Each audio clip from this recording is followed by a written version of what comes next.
don't have my breaking news thing, but we've got to do some hard news here.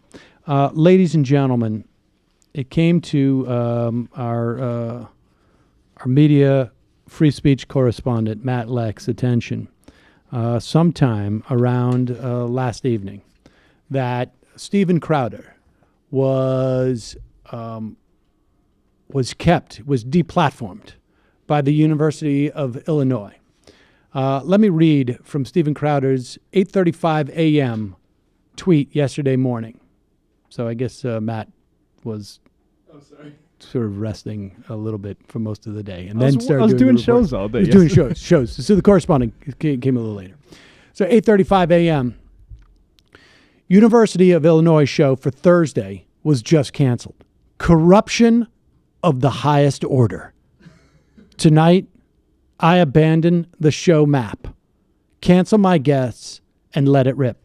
What I believe Mr. Crowder is referring to is the Louder with Crowder episode of Wednesday evening, or I should say of Tuesday evening, right?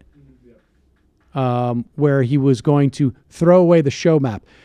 One of the things that a good presenter of louder information does is they map out the show. And when you throw that out, that means forget about it. Watch out. He canceled his guest. He's going to let it rip. They just kicked a big OL apostrophe. This is a way in which of like being a little more folksy.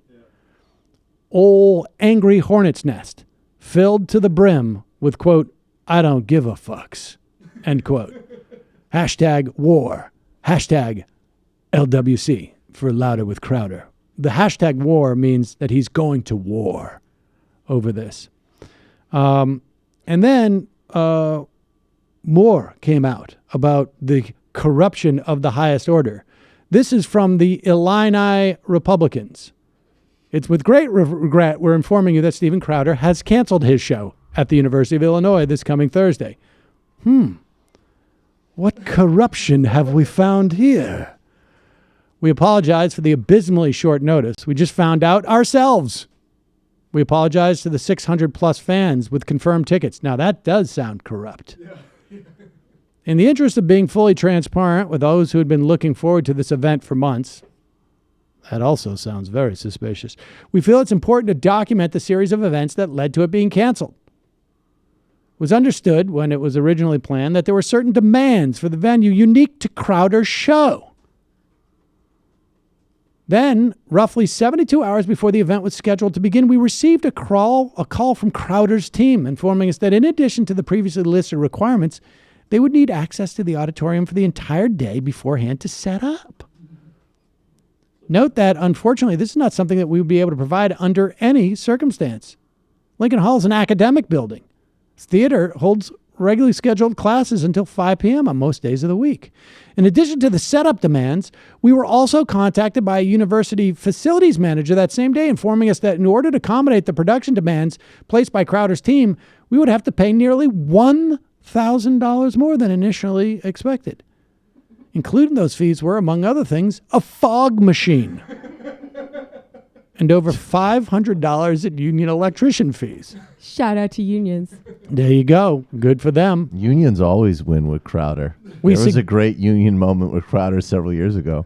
We suggested several alternate arrangements to Crowder's team. These included moving the event to a Saturday or starting the event at a later time. Regretfully, they rejected each of these proposals.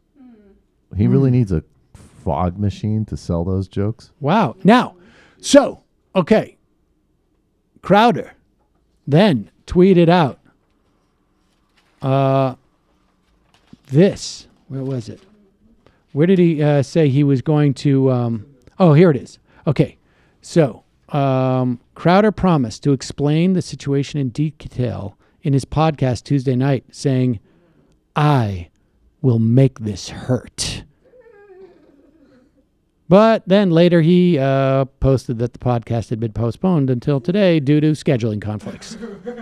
That's what you do after you have a big threat, after a major sort of public falling out.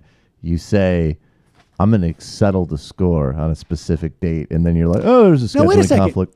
if I remember correctly, on Tuesday he said, we're going to throw out the show map. We're going to cancel the guests and we're going to let it rip.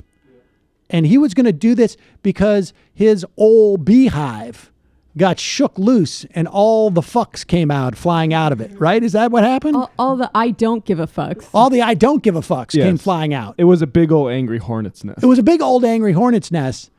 And now, I got to say, there's nothing worse than when you're messing with a big old angry hornet's nest and all the fucks fly out of it. That's gross. super But if you serious. are going to kick a big old angry hornet's nest, make sure it has scheduling conflicts right afterwards. That's right. So The now hornet's nest that so I now just it kicked had other obligations. it appears now Steven Crowder is going to move the show to tomorrow and going to have guests. Stéphane Molyneux, the sort of like fading cult figure, right? Reinvented And who's furiously as T.R. a sort of Robinson white New nationalist Era? kind I of don't guy. know who that is. I don't know who that is. But this is going to be fascinating stuff. I'm sure folks. Crowder will want to set the record straight with what the college Republicans are saying at the Illini Republicans are saying. I wonder if he'll address that. Huh. Interesting.